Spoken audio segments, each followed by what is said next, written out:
Bonsoir à la famille. Euh, c'est encore moi Sokan.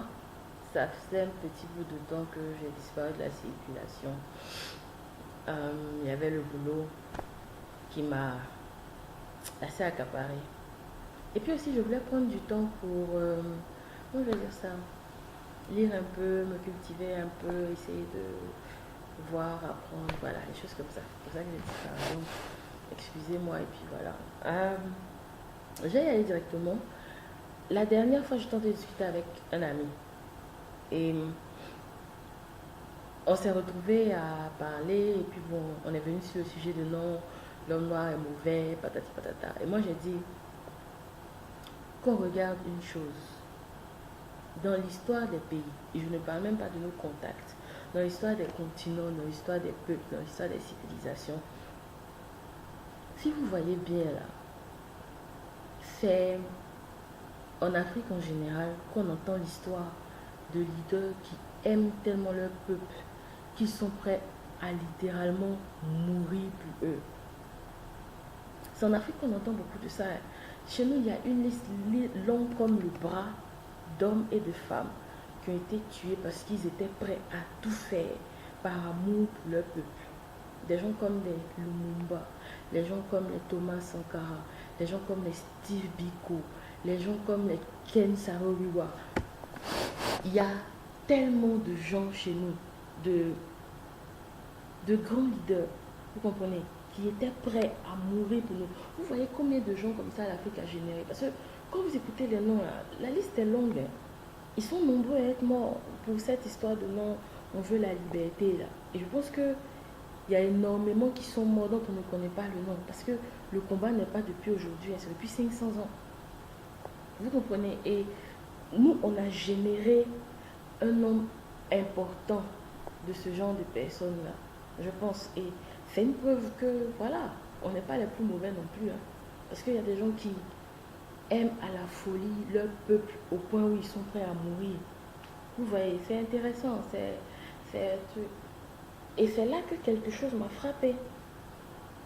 J'ai réalisé que, bien vrai, les Occidentaux, ce qu'ils font, c'est pas bien. Je dis, tu te réveilles pas un matin pour dire que tu vas tuer les dirigeants de notre peuple. C'est pas cool, je suis d'accord, mais nous que ça pénalise là. Pourquoi on fait jamais rien? Pourquoi, depuis un moment, tous ceux qui prennent sur eux de dire je vais me battre pour le peuple, je vais me battre pour nos droits, on mérite mieux. Pourquoi ces gars-là, on permet que quelqu'un vienne du dehors pour les crever comme des chiens? Parce que c'est ça. Un gars comme Lumumba, aujourd'hui, on t'explique que ce qui reste de la dépouille mortelle de cet homme-là, c'est-à-dire le réceptacle de son âme, qu'on devait enterrer avec respect parce que c'est un homme qui nous a aimés en tant que peuple. Là. Vous savez ce qui s'est passé? On l'a mis dans l'acide. Et puis, le gars, actuellement, il a ça dans un mouchoir, dans sa poche. Et pendant les conversations, tu sais, pour épater un peu les gars, ah ouais, c'est moi qui ai tué Lumumba, voilà ses dents. Vous vous rendez compte à quel point c'est un manque de respect pour nous en tant que peuple, en tant que nous. Vous vous rendez compte? Vous vous rendez compte qu'il n'y a pas eu de répercussion? Il n'y a rien. Vous voyez, non? Avant que le Mumba ne meure, là, sa maison était assiégée. Il y a eu un moment où on était, euh,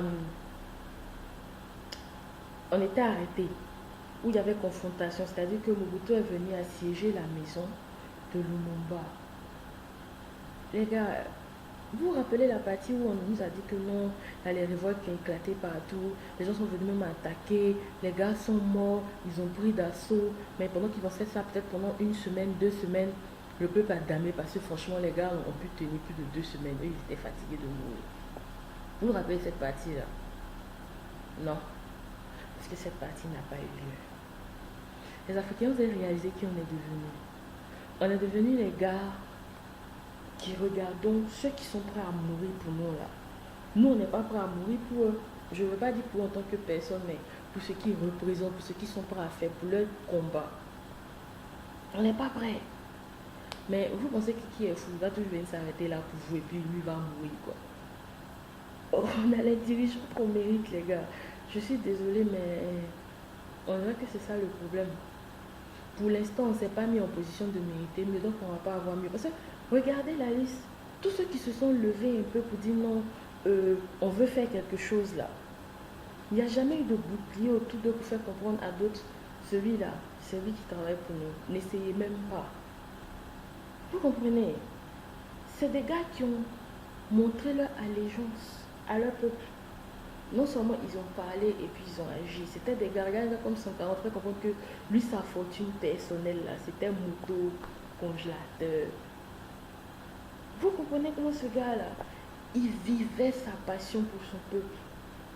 Vous ne pensez pas qu'il y a des jours, sa femme l'a fait par là que, ah, regarde comment on vit alors que tu es président d'un pays. Tu penses qu'il n'a jamais entendu ça de la part de sa femme? Tu penses qu'il a dit quoi à la femme? Je pense que c'était facile pour lui dans son quotidien que sa femme le boude ou bien lui tourne le dos parce qu'il a décidé qu'il aime son peuple. Ah, toi, tu aimes les gens qui n'ont aucun visage par rapport à moi qui dort avec toi. Vous vous rendez compte du sacrifice que ce monsieur-là a fait? Celui qui l'a tué, là, il a fait 27 ans au pouvoir. Et la raison pour laquelle il a sauté, c'est parce qu'il voulait changer ce qu'on a écrit sur un bout de papier. Dieu, les gars, est-ce que vous réalisez? Il a tué notre Messie, celui qu'on aime tant prier là. Et Dieu, on va créer pour nous aider un peu. On vous envoie le gars là. Et puis, quelque chose lui arrive, il se passe rien. Il se passe rien du tout, les Africains. Il faut qu'on arrête ça. Il faut qu'on arrête cette tendance de ne pas être prêt à faire le sacrifice pour obtenir ce qu'on veut. Et je ne parle pas de dire on va faire la guerre, on va se battre, mais être prêt à vivre des idéaux. Être prêt à vivre. On ne demande plus de mourir. Mourir pour un idéal là. C'est passé, ou c'est plus le moment. On peut chercher à faire les choses différemment. Écoutez, on essaye les choses, et puis après on change, et puis après on change, et puis après on change. On règle le problème un peu, un peu. On ne peut pas régler le problème avec la même méthode à tous les stades. Non, c'est pas possible. C'est un problème comme le nôtre. Les Africains, on n'a qu'à être prêt. On n'a qu'à...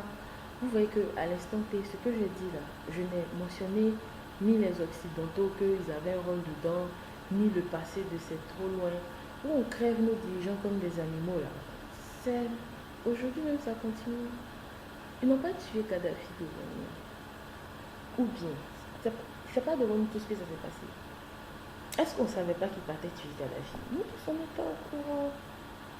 En tant que Kadhafi, c'est grâce à lui qu'actuellement on est toujours en train de faire Facebook. Parce que c'est lui qui a payé le satellite pour que l'Afrique puisse communiquer. Arrêtez de se faire gruger par les gars.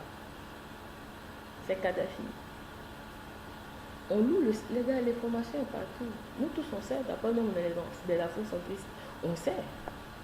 On sait qu'on louait comment je dis ça, le satellite, l'usage du satellite. Kadhafi a dit non, vous savez quoi, je paye les 3 quarts, le reste de l'Afrique cotisé, vous payez le quart.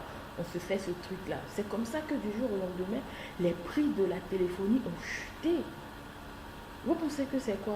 Je sais que c'est parce qu'on a utilisé là longtemps, on diminue le prix, mais c'est quoi? Je pense que nous tous on devrait savoir ça.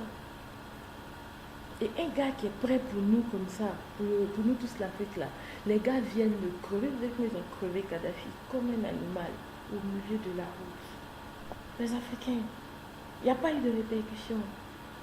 Il ne s'est rien passé. Il n'y a même pas eu, même, je ne sais pas, rien, même pas une minute de silence, rien. Rien pour ce monsieur-là, qui était prêt à frapper la monnaie africaine, qui avait de grands projets de l'Afrique, pour l'Afrique, pardon. Un type comme ça, là, il est mort, et puis on est là. Qui n'a qu'à venir se placer pour mourir pour vous, pendant que vous, là, quand il faut faire le palabre, là, vous regardez. Qui n'a qu'à aller faire ça pour vous? Non, les dirigeants sont corrompus. Les dirigeants, là, ils sont pas bons. Ils tiennent pas tête à l'Europe. S'ils tiennent tête à l'Europe, que l'Europe vient les tuer, là, vous êtes où? Vous faites quoi? Donc lui là, il n'a qu'à tenir, il va mourir à cause de vous. Cadeau quoi. Ce mec il va mourir là. On va même mettre son nom dans le livre d'histoire pour apprendre un peu aux enfants. Son nom va rester, on dit non de son akala. Vous n'avez même pas fait ça pour lui. Il n'a qu'à mourir là. Par rapport à quoi? Les Africains, Oui, ce que je dis là, je mens. Moi, j'attends les commentaires. Si j'ai menti dans ce que j'ai dit, ok, c'est cool. Tu vois, non, je suis prête à venir rétracter mes propos. Ça ne va pas me tuer. On essaie d'avancer, de comprendre les choses mieux. Vous comprenez? Si ce que je dis là, c'est faux, dites-moi, est-ce que c'est pas faux? Et je pense que le seul gars qui a défié à la règle là, récemment en tout cas, c'est, comment s'appelle le type là? Babo. Je pense que les Français étaient venus tuer Babo, hein. Il y a eu plein de moments où ça aurait pu se passer. Quand il y avait les manifestations, les chars français sont partis entourer la résidence du président de la République. Il a fallu que les jeunes aillent s'arrêter là-bas pour leur dire, mais là-bas, c'est pas l'ambassade de France. Depuis qu'on va protéger Gbagbo, laissez, on va protéger notre président. Allez-y, vous devez aller. Je pense que c'est comme ça que Gbagbo a survécu jusqu'à aujourd'hui, hein. C'est parce qu'ils ont su que s'ils tuaient Gbagbo là, ça allait tellement dégénérer que ça c'était même plus la peine de faire ce qu'ils faisaient, qu'ils ont gardé Gbagbo en vie. Maintenant, j'avoue, j'ai un problème avec Gbagbo, mais ça c'est autre chose. Parce qu'il faut reconnaître les choses quand elles sont là. Gbagbo a su motiver les jeunes pour faire ça. Et les jeunes aussi l'ont répondu. Ça, il faut reconnaître. C'est un des gars qu'ils étaient venus tuer, mais les circonstances ont fait qu'ils n'ont pas pu. Les Africains, c'est ce qu'on vous demande. C'est quand un gars sincère vient, parce que je n'ai pas dit non plus de se donner au premier qui vient souffrir. Non, non, non, non, non, non. Vous voyez ce qui me dérange là. Chez les peuples qui, comment je vais dire ça, c'est en Afrique seule, on vient nous donner de. Tu vois, non, un gars un matin, on dit, les gars du parti ont voté, on dit c'est lui le président du parti, et puis, bon, on va voter pour lui. Tu vois, mais tu es qui? Tu fais quoi? Qu'est-ce que tu as fait de concret? Je pense bien que dans les autres pays démocrates, où on vient présenter quelqu'un à voter pour lui là, on ne dit pas non, sa femme, ses enfants, il travaille dans tel job, il faisait tel ça. Non, on dit, qu'est-ce que tu as fait concrètement? La politique là, tu es déjà depuis combien de temps? Est-ce que tu évolues? Est-ce que tu mènes des actions? Est-ce qu'il y a des trucs que tu fais dans la politique? Tu as fait quoi? Tu as accompli quoi dans ta vie pour pouvoir venir t'arrêter devant nous pour nous dire non, tu veux nous présider? Tu fais quoi? C'est quoi?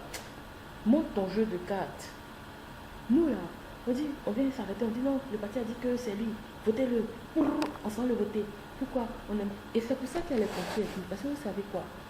C'est comme je dis là, on dit les dirigeants sont mauvais là. Ils font ça avec la complicité d'une partie du peuple. Les gars, je sais bien, aujourd'hui là, c'est le gars de mon ethnie qui est au pouvoir. Joe, nous-mêmes là, on doit pouvoir avoir le courage de dire au gars, ah, c'est bon. Quand on souffrait ici là, nous tous on souffrait. Aujourd'hui c'est bon là, il ne faut pas laisser ceux de notre main, faut partager. Vous devez avoir le courage de dire à votre gars. Parce que si personne ne brise le cycle, on va toujours rester dans le cycle de non, celui qui vient là, c'est ces gars seulement qui mangent. Les Africains, on n'a qu'à arrêter ça. Ah oui, je pense à une chose aussi. Il y a d'autres qui vont dire à ce point-là, oui, j'ai toujours dit que les Africains sont mauvais. Oui, les Africains sont mauvais. D'accord. Toi qui sais ça, si tu t'es reproduit aujourd'hui, si tu as des petits frères, des petites sœurs, est-ce que toi-même, tu sais que les gars sont mauvais là? Tu as pris sur toi d'asseoir un enfant ou un plus jeune que toi, puis de lui dire, mon petit, il faut faire l'effort conscient de faire le bien. Essaye de faire le bien. C'est-à-dire cette éducation morale là. Est-ce que vous la faites à vos enfants et à vos jeunes? Avant d'être toujours en train d'expliquer que les Africains sont mauvais là, vous faites quoi pour changer ça? Parce que vous aussi vous êtes Africain jusqu'à preuve du contraire. Moi, je refuse absolument qu'on dise que l'Africain est mauvais. C'est l'Africain, justement, c'est ça qu'on appelle l'aliénation. C'est-à-dire que tu prends des décisions qui vont à l'encontre de ton bien-être. C'est ça l'aliénation. C'est pas non que tu es complexe par rapport au blanc. Non, c'est-à-dire que tu arrives à un point où ton comportement, ton agissement n'est plus cohérent. Parce que tu te fais du mal quand tu fais les choses. Les Africains, le gars, oui, non, que les blancs l'ont mis là. Ok, nous tous là, tu es notre président. Où est le mal? C'est pas concours de popularité. Tu dis tu es président, non? Tu es président. Mais je pense que le président, là, il travaille pour le peuple. Hein. C'est pas le peuple qui travaille pour lui. Je suis désolée, ça doit être clair dans vos têtes. Quand vous êtes dans un pays, là, le pays, c'est l'entreprise. Le président, c'est le manager. Et vous, le peuple, là, vous êtes le conseil d'administration. De deux choses l'une. Quand le manager ne travaille pas bien, là, on lui dit dégage. Si vous n'êtes pas dans la possibilité de dégager, vous savez ce qu'on fait. on lui dit quoi faire. Ok, tu veux faire ça, nous on est d'accord ça. Mais éduque-nous. Si dans 5 ans, tu nous as pas éduqués, et l'autre qui aura dans le pays là, tu vas jamais finir de manger. Dites ça à votre gars. Vous dites, vous choisissez, chaque année vous choisissez ce que vous voulez. On dit bon, nous là, on veut éducation. D'ici les 5 ans qui vont finir là, on va rien te donner. Augmente les prix, fais ci, fais ça, débaucher, on va fermer nos bouches. Mais si d'ici 5 ans, notre système d'éducation n'est pas performant, mon frère, et ça sera dur pour toi. Vous pensez que si vous allez dire ça au monsieur là, il ne va pas vous éduquer. Juste pour que vous le laissiez tranquille. Lui seul, il n'a qu'à dire aux blancs, je m'en fous de vous, leur faire le bras d'honneur. Et puis quand le moment d'assumer va venir là, il sera seul face au gars. Qui est fou? Les Africains, je pense qu'il faut qu'on se discipline. Nous, vous pouvez dire non, patati patata. Moi, je vous explique un cas pratique quand je suis disciplinée. La discipline, là, le sacrifice que nous tous on fait là, on va l'assumer au quotidien, les gars, faut pas on va se mentir. Et nous, on est les gars, on est toujours entrés dans les religions, mais la notion de sacrifice là, on n'est jamais prêt à l'appliquer à nos vies. On n'est pas prêt à faire sacrifice. C'est pour ça qu'on veut toujours être à genoux, prier, et puis les miracles vont arriver. Si on te dit va faire le travail là, il n'y a pas beaucoup qui allaient prier. Si on disait non, la prière doit être suivie d'une action forcément avant que quelque chose se passe là, il n'y a pas beaucoup de gars qui allaient prier. Parce que la prière dans leur tête, c'est une fois que tu pries là, pouf, tout se passe. Ok les gars, moi je vous explique mon cas. Personnellement, un truc qui me ferait vraiment kiffer, un truc que j'aimerais faire dans ma vie, c'est avoir une école. Une école du primaire à la terminale. Où les enfants qui sont là-bas, là, tu leur expliques la réalité du monde là. C'est comment, dans tout son cynisme, dans toute son ingéniosité, dans toute sa prédation. Parce que il faut pouvoir réveiller le côté prédateur de nos enfants. Parce que ce qui risque de se passer, c'est que si on n'éveille pas nos enfants, on ne stimule pas leur conscience, on ne stimule pas leur instinct de suivi, c'est ce qui va se passer. De toute façon, un jour, des gars sont quittés quelque part, venir enchaîner d'autres personnes. On risque de voir ça chez nos enfants. Peut-être même nouvelle à la fin de nos vies, si on ne fait pas attention. Vous vous rendez compte que les Américains, matin, sont levés, ils disent, vous savez quoi, il y a l'élection au Nigeria. Or, on sait qu'ils vont se battre. Ils ne sont pas capables de faire l'élection sans se battre. On s'en va au Ghana pour les surveiller au cas où. Vous vous rendez compte de la foutaise que c'est sur un peu.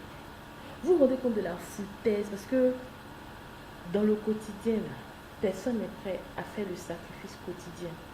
Moi, je veux une école pour apprendre aux enfants que la vie, là, c'est bizarre même.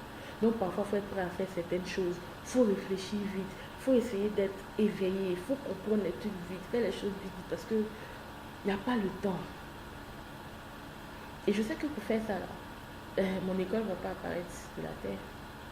Je dois travailler dur. Je dois économiser mon argent. Et je vous avoue, économiser l'argent, je suis une bonne africaine, c'est dur pour moi. Mon quotidien, là, je suis constamment en train de réfléchir. Et Dieu, il faut que j'économise l'argent. Je peux kiffer, sans souci, mais parce qu'il y a quelque chose qu'il faut que je réalise là. Moi, j'ai un stress quotidien. Je me mets un stress quotidien. Et vous savez quoi, je ne suis même pas une personne extraordinaire. Parce qu'il y a des gens, quand tu vas à la maison, ils vivent leur vie là. Ils sont tellement bourreux avec eux-mêmes. Les Africains, on n'a qu'à vivre avec un peu de rigueur. Vous voyez des gars, ils mènent de ces vies-là. Tant tu ne comprends pas de quoi il s'agit. Joe. Ah! Regardez un peu comment on vit les Africains. On vit sans discipline. On n'a même pas le courage de dire à notre propre fille, écoutez les petites, il y a des comportements qui sont décents, des comportements qui sont indécents. Ça, on ne veut pas voir ça, non.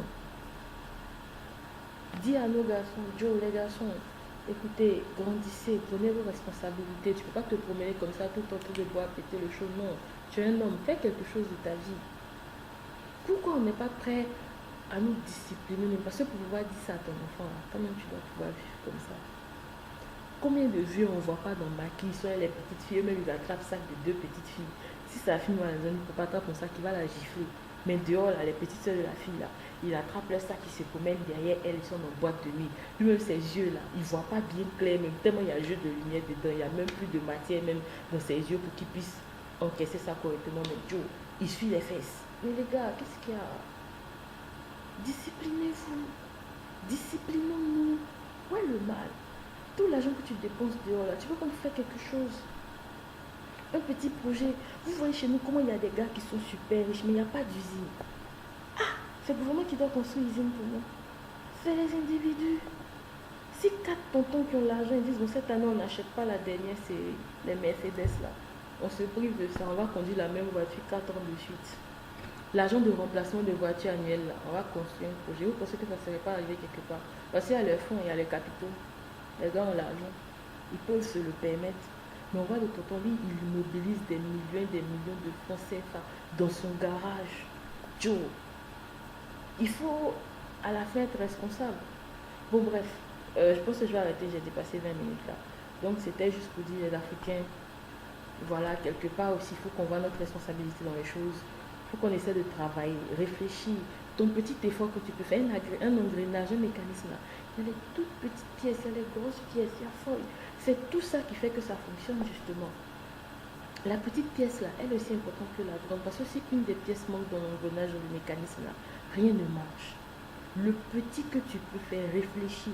Le petit que tu peux faire correctement, fais-le correctement. Essaie de mener ton combat. Arrête de faire le calcul de, même si on fait, c'est moi seul. Ou est-ce que ça peut faire que... Non, essaye. Tu ne peux pas t'arrêter devant l'eau et puis calculer la probabilité d'attraper un poisson. Tu ne vas jamais manger. Ce que tu essayes là, tu attaches ton hameçon, tu mets ton appât, tu lances. C'est quand tu vas lancer, seulement quand tu vas lancer, qu'il y aura la chance que tu puisses avoir un poisson. Tant que tu ne lances pas, que tu as arrêté au bord de l'eau en train de dire, mais si je lance de tel côté, le courant va faire que le poisson. Laissez ça là, arrêtons de tout réfléchir, arrêtons de toujours être en train de lire, agissons. L'action là, c'est pas forcément faire les trucs grandioses, mais ton quotidien, tu te disciplines pour un objectif. Ou quand tu entends que il y a une entreprise africaine, tu essaies de t'informer un peu qu'est-ce qu'ils font. Tu peux les parrainer, acheter des actions, tu leur fais entrer du capital. Ils vont travailler, tu auras ton argent. Ton argent va te revenir. Toi, ce qu'on te dit, c'est même ta vie, mais si tu as un peu d'extra, investis. Donc, ça veut dire que arrange-toi pour avoir un peu d'extra, pouvoir investir. Ça là, c'est une discipline sur ton quotidien. C'est pas aller t'arrêter devant les gens qui disent j'en mets de l'Occident. Non, c'est ok, la bière qu'on se prend tous les soirs là, peut-être on va suivre ça à ça. Oh, je vais m'acheter une bouteille cette année. Ok, je vais donner. Vous comprenez? C'est ça, les petits sacrifices qu'on peut commencer à faire déjà pour pouvoir discipliner son esprit là, c'est ça. Donc je veux dire, essayons. Ne restons pas toujours dans la logique de non, on ne peut rien faire, il faut théoriser. Non. Le petit calcul que tu peux faire dans ta vie pour faire évoluer les choses, pour essayer de soutenir, pour essayer d'améliorer là, fais-le. Même si toi, ton seul calcul, la seule chose que tu puisses faire, c'est éduquer correctement tes enfants là. Éduque tes enfants comme si c'est le plus grand chef de toute ta vie. Tu comprends? Éduque tes gosses bien. Tu as donné quelque chose à l'humanité. Il ne faut pas penser que c'est rien. Tu as donné quelque chose de bon même à l'humanité. Parce que 2 individus qui sont correctement construits là, ils sont capables de n'importe quoi. Vous voyez, donc c'est 2 individus de plus qui sont bons. Même si c'est ce que tu peux faire pour comme effort, j'éduque mes enfants bien là. Éduque-les bien. Éduque les individus forts, des individus cultivés, des individus fiers de qui ils sont et qui sont prêts à défendre leur respect. Si tu éduques ça, c'est bon, c'est quelque chose. Mais c'est pour dire, essayons toujours, pensons toujours aux moyens, comment on peut faire pour aider. Tu comprends? Pensons grand et à la fois petit. Cherchons, développons notre esprit. Cherchons dans différents sens. On cherche jusqu'à ce qu'on trouve. Développons les trucs. Essayons. Ne restons jamais dans l'inertie. Bougeons toujours. Essayons. Ok, donc c'est tout pour la soirée. Merci beaucoup, chef, que j'ai duré. Peut-être c'est parce que j'ai duré sans venir, donc je voulais... Ok, bonne soirée à tous. Bisous. À la prochaine.